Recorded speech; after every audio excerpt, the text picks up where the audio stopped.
came through the hurricane safe and well. Yeah, somehow.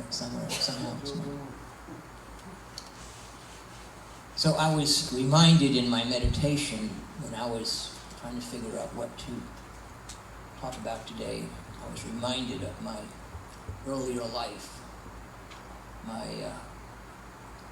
BN life before Natalie.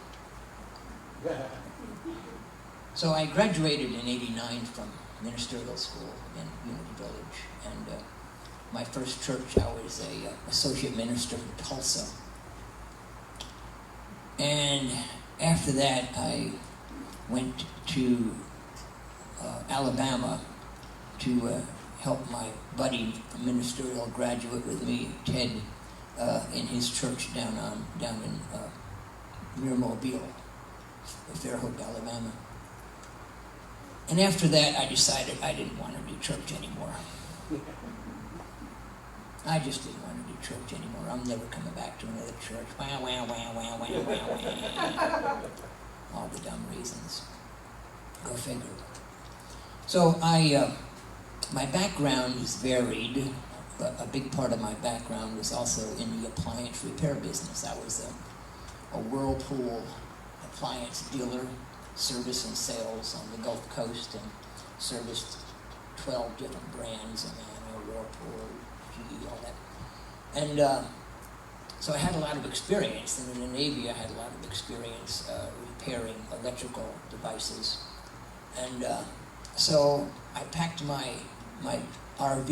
I had a RV, and I packed it all with all tools and equipment and parts and everything to fix the RV if it broke down, and everything to make some money on the road. And this is way before internet and way before cell phones. And so from my list of friends that I've made through ministerial school and licensed teacher school and all that, I had a lot of addresses. And so I had someone, a printer, who used to do the printing, those shops, anyway. Kinko's, yes. I had a picture of me in a brochure and all the paraphernalia that you do, and I sent out 50 envelopes, large envelopes and stuff, and then I got invited to come to speak at Unity churches and a couple of Science of Mind churches. And one thing that I offered, that other speakers, they would come in and they would do a Sunday service and they would leave, but I told them, I'll be happy to stay in your area as long as I have a safe place to park, and with hookups I can plug in electric, and I'll stay for a week or two. You can take a vacation. I'll do your Sunday services. I'll do your YOU youth services. I'll teach classes. I'll do whatever you want to do, and I can be there for a couple. Well, I got more envelopes coming back. Yes, come here now. And I understand that today. Come here now. And so I did this circuitous route. I was in Mount Shasta, and I did this circuitous route across and ended up in Key West, Florida. And Key West is so beautiful. I came at the good time of year. There wasn't any hurricanes on the horizon. But I fell in love with that right away, and I got to the church. It was on Duck Avenue back then. And so I settled in. I was going to be there for 10 days, and the minister, she'd already taken off. She got out of town quick before I could change my mind. And lovely bunch of people, really, really enjoyed them. So I'm there the first Sunday, and I got there like on a Wednesday, and then Sunday was there. And they had a group of maybe 40 people, what have you. And after the service, a lady came up to me. Her name was Ellen. She was in her 90s.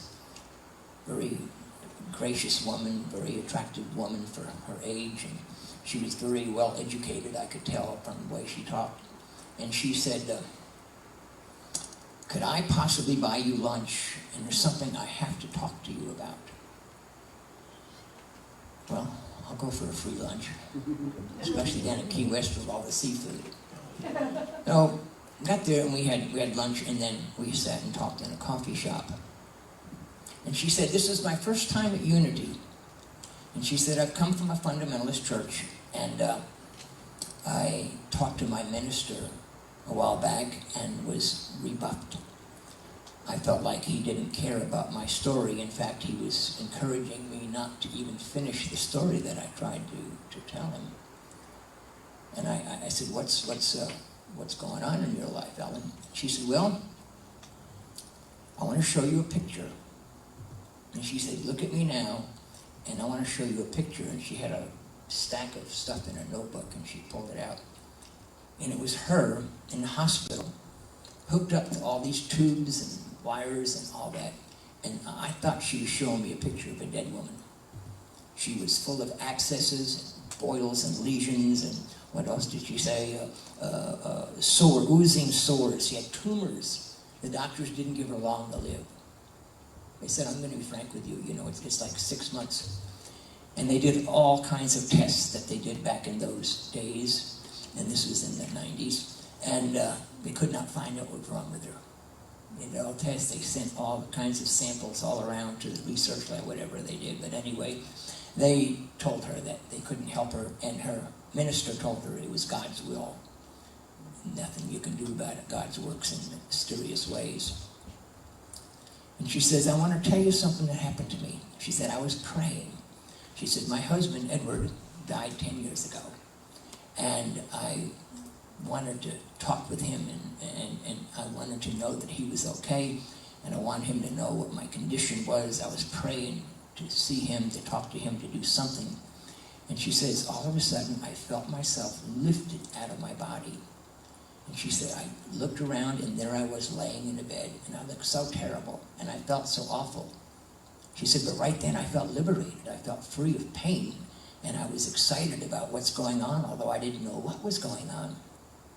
And she said, I going up through, and she talked about the proverbial tunnel. She went to, saw the bright light, and she went up through a tunnel, and she said she entered in a meadow, and she said right away what got me was the music. She said it was just so celestial, beautiful music. She said it's like nothing you've ever heard of. And the colors were so dramatic and exquisite and bright. And she said, I was met by someone there, and they said, come with me. And she said, I went into this place, and it was a meadow, it was a forest, it was a meadow, it was a stream going by. And she said, I looked across the stream, she said, and I saw Edward, my husband. I saw my friends, I saw my mom and dad, I saw relatives who passed on. And I wanted to get to them, but they told me, no, it's not your time, you can't cross over right now. And Edward said, he talked to her, she talked 10 minutes of what he talked to her about. And then he told her, when you go back, you tell the doctors that you have toxic food poisoning from dyes, from food dyes, red dyes, yellow dyes, green dyes. They're killing your body. And he also told her not to eat anything with nitrates in it, any sulfates in it. She says it's cancer, and you've got the cancer. But you can go back and you tell those doctors what to check for. And they did.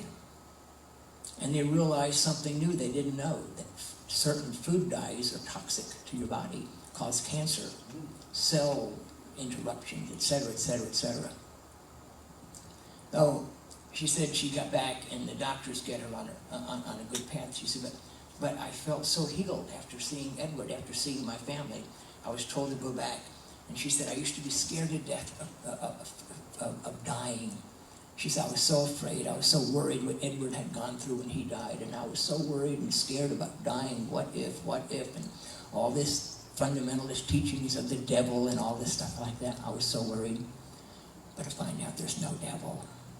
And nobody dies. Not even for a microsecond. She said, in fact, when you pass over, you're more alive than you've ever been in your life. You're healed, you're whole. You feel more complete. You're full of confidence, full of hope. Your faith is out of sight. So I said, wow. I remember saying to her, wow, so Edward, here's Ellie and Eddie. And she said, oh, he wouldn't go by that. He was an educated man. He wouldn't like Eddie. And I said, well, okay. The last words that she said to me when I left there about 10 days later, she said, you know something, Pastor? She said, I kind of like Ellie and Eddie. I'll talk to Edward about it.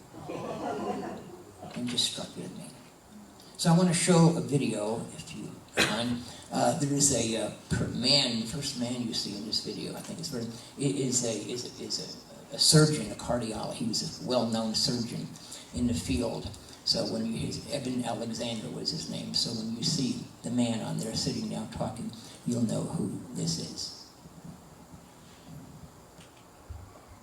The research said that if you go down a tunnel, you meet a being of light, you go into this transcendent reality where you meet dead relatives and spiritual beings. You may have a life review, then you'll come to a border, which if you cross, you know you're going to die. So it's a perfectly valid question to ask, is this near-death experience a model of what will happen when you die? I faded out, like, from reality. And the next thing after that, I remember, was seeing myself on the emergency table, and they were working on me, trying to revive me. Being brought up this tunnel of light. I was feeling of this love and this acceptance. And out of nowhere, she just asked when she can see God again. I woke up about 4:30 in the morning with severe back pain, headache. The next thing my family knew is I was lapsed into general epileptic seizures. The reality is I just went deep into coma, and it was a severe case of E. coli bacterial meningitis, which is a real shocker because almost all cases of E. coli meningitis occur in newborns.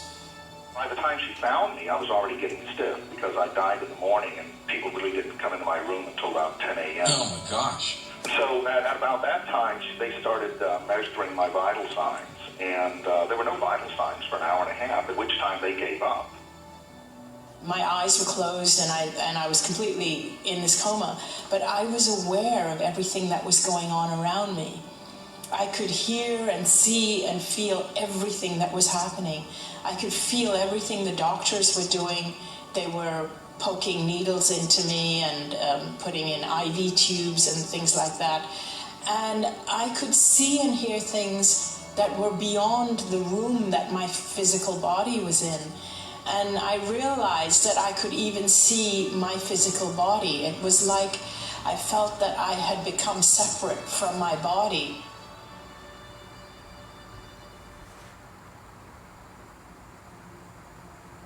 They had CT and MRI scan data showing that all 8 lobes of my brain were affected. No part was spared.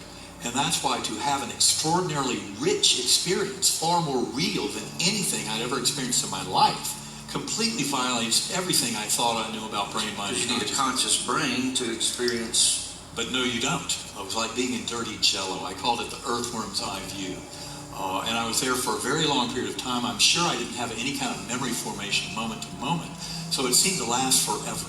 But the good news is it didn't. I was rescued by this slowly spinning, pure white light with fine silvery golden tendrils. And as it came towards me, I realized it came with a perfect musical melody.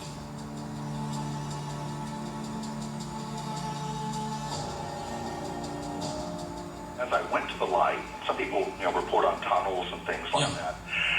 Mine was, I guess you could call it a tunnel in a way, but it was this rainbow shimmering light, and the light was, a part of it was going to the light, and the other part of it was coming from the light. And as I was moving up, I sort of realized that that the column of light going up was all the people that were dying at that time, and the other side of the same light, actually it was the same light beam, on the other side was all the souls coming in, being born. And I realized I was on the wrong train.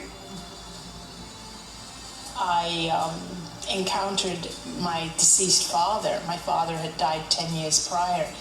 And I felt that he was there to greet me. And he wanted me to know that it wasn't my time. But even though it wasn't my time to die, I still felt I had the choice. I could still choose to die if I wanted to.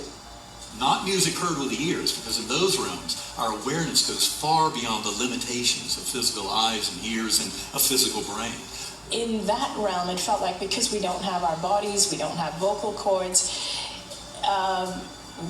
it was like my father's essence and mine, we just merged. So I knew exactly what he wanted me to know.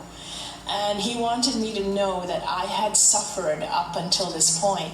And even though I didn't have to go back to my body, if I chose not to go back, I would be missing out on the gifts that were now waiting for me. So I understood that now if I go back, I won't be living a life of suffering anymore because of what I now knew. But the good news is that beautiful spinning white light opened up into a brilliant, ultra-real realm that I call the Gateway Valley. And that was filled with many Earth-like features. It was a world of perfection and ideals. There was no death or decay anywhere.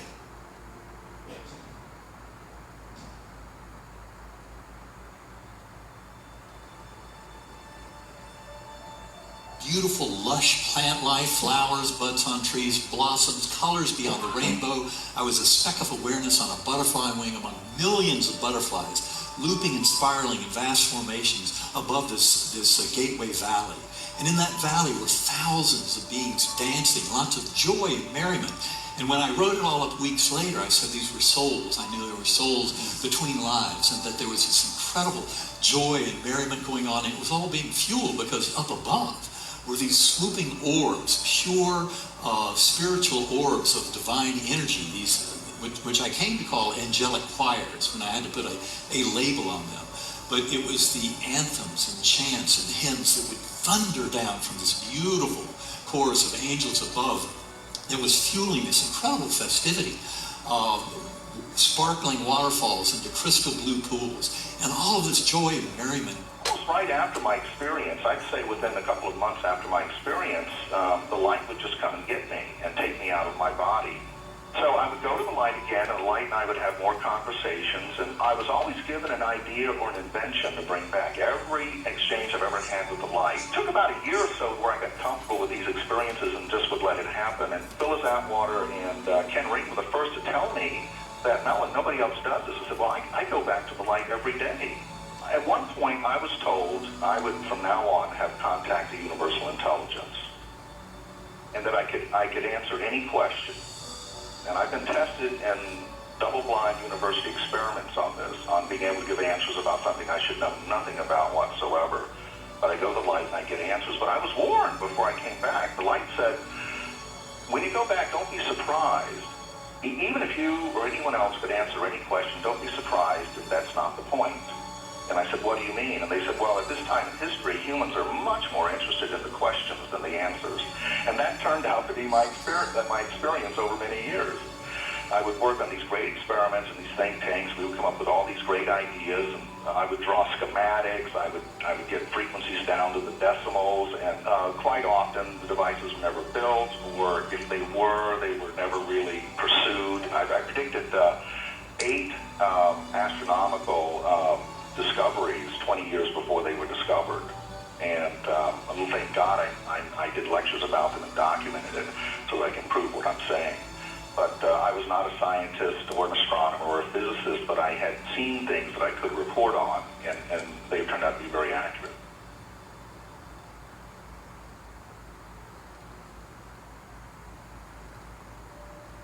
So you felt comforted. And that's why you felt at peace. Absolutely, and that is such a beautiful lesson that comes not just from my near-death experience, but from near-death experiences across all cultures, all nations, going back several thousand years. The stories are always of this beautiful peace, like we are home. This incredible joy and oneness, and that God force of pure, infinite love is so healing. The good news is you don't need a near-death experience to know this. I also felt something which I can only describe as a feeling of unconditional love. It was like a euphoric kind of feeling. I suddenly realized that I don't have to do anything to prove myself. I don't have to do anything to feel that I deserve to be loved. I was loved just because I existed. It turns out that it didn't all happen in that Gateway Valley. that in fact the music from those angelic choirs provided portals to higher and higher levels, all the way out to the core. And the core was infinite, inky blackness, but filled to overflowing with that God force of love. And all in the setting of the entire material universe and lower spiritual realms having been shrunk down to this complex oversphere that was there as a source of lessons and teaching. But in that realm was this incredible oneness with the divine, a sense that our very conscious awareness is directly connected. There's no separation between us and that God force. Of course, the God force is the pure love, with absolute unconditional love for all of creation. And in that awakening, my father said to me, now that you know this truth, you need to go back and live fearlessly. And I understood if I went back, my body would heal. The doctor, though, he told my family, he said that, look, she may have woken up from the coma, but she is still very, very weak. She's still very, very sick, and her body is full of cancer and tumors. And so don't raise your hopes, because even if she survives, there's a long journey ahead. Within 4 days, the tumor shrunk by 70%. Within 3 weeks, they couldn't find any trace of cancer in my body. Well, the doctors had estimated early in the week that I had about a 10% chance of living through it. After 7 days in coma, with just a horrible medical picture in terms of prognosis, they predicted that had gone down to a 2% chance of survival. But in that medical conference they held that Sunday morning, they recommended to the family stopping the antibiotics. And the reason for that is they thought there was no chance for my recovery. So when I did actually open my eyes on that Sunday morning, they were shocked. My brain was so completely savaged by this experience, I had no idea who these beings were standing by my bedside. My sisters, my sons, my former spouse, my mother. I didn't know who they were. All I remembered was where I'd been, this incredibly rich journey. And I also had, for about 36 hours after I came back to life and they pulled out the breathing tube, I was kind of in and out of a crazy, paranoid, delusional ICU psychosis, a nightmare, back and forth in that world. But the memories from deep coma, in many ways, were far more real, vibrant, and alive than any of the rest of it. And that paranoid, delusional nightmare, those memories faded within about a week. The memories from the deep coma experience are as fresh today as if they happened yesterday. You know, when millions and millions of people start sharing these stories, there is no doubt of the eternity of soul and the reality of this God.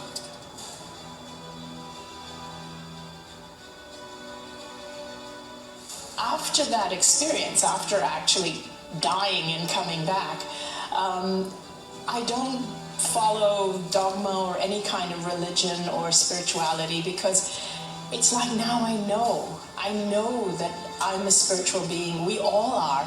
Every single one of us, we are. We don't have to work at it. I don't have to keep working at it or trying to be more spiritual. I already am. There's nothing to work at. We all are. I realized from death that actually my purpose here is to immerse myself in life fully, not to spend it thinking about creating the perfect afterlife. I'm here for a reason, and I'm here to be who I am.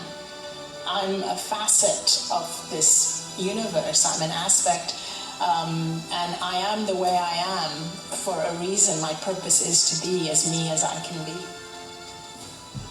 What I learned, and what I believe to this day, is that the physical body that we live in actually gives us the most beautiful vehicle ever imagined to experience time and space. That there may be people here that think they're in pain, that think their life is not anything like they want. But I tell you, I have met people that would give you anything for the worst day of your life, because even the worst day of your life is so filled with potential.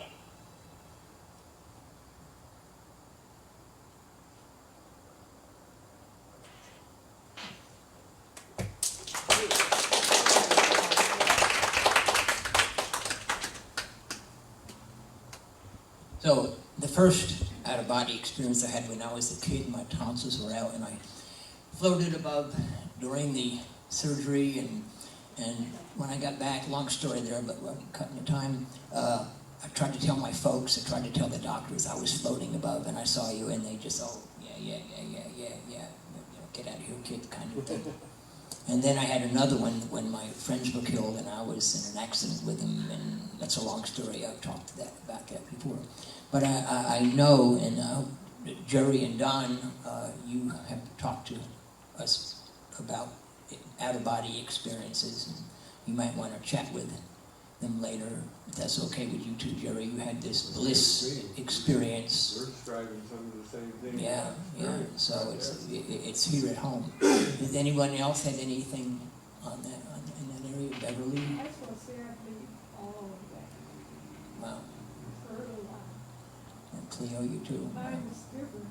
Mine was, I was sinking down. I was on a couch, and I was lying down on my couch, and my life seemed to have gone back. I didn't remember. And when I got to even on the farm, it was going back. And then I was, as a matter of fact, I was on top of the cushions, but I was under the couch, just about, and the phone rang. Wow.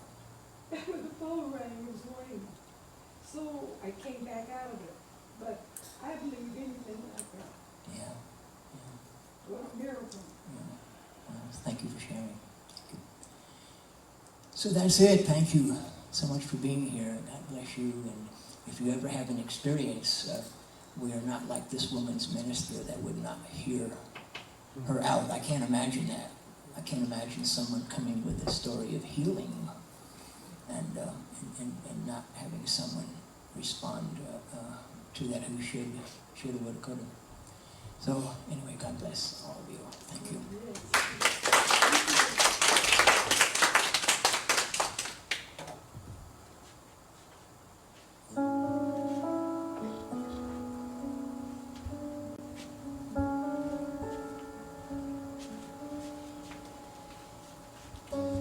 I invite you to prepare for meditation. Just take a few moments to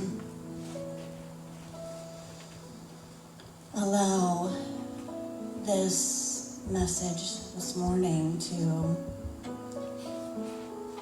go a little deeper. We've all had experiences that have taken us beyond, in some way, this physical realm.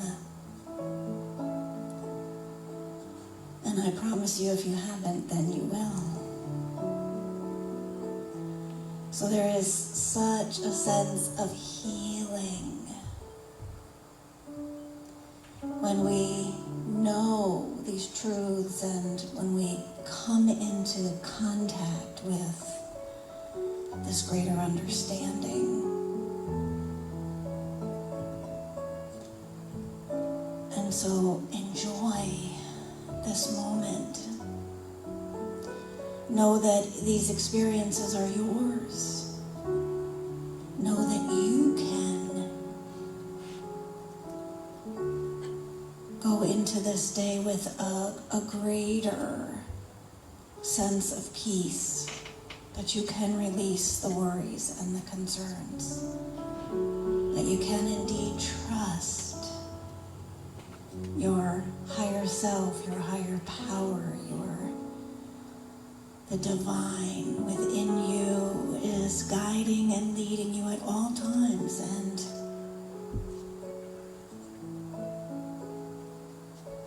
there are going to be moments that are challenging, and you can know that you'll get through, that there is no true death, that beauty and light that you are goes beyond, always, eternally, infinitely. Before this experience, after this experience, and on, you are loved and you are love. Breathe deeply that peace and that knowing and that awareness and that love.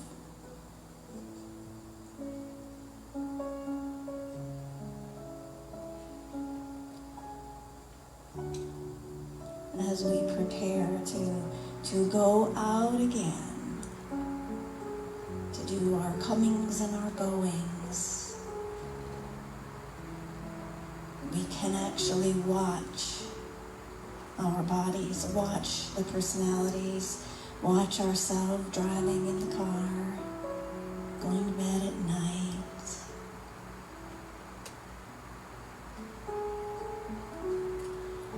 You have that perception. You have that ability.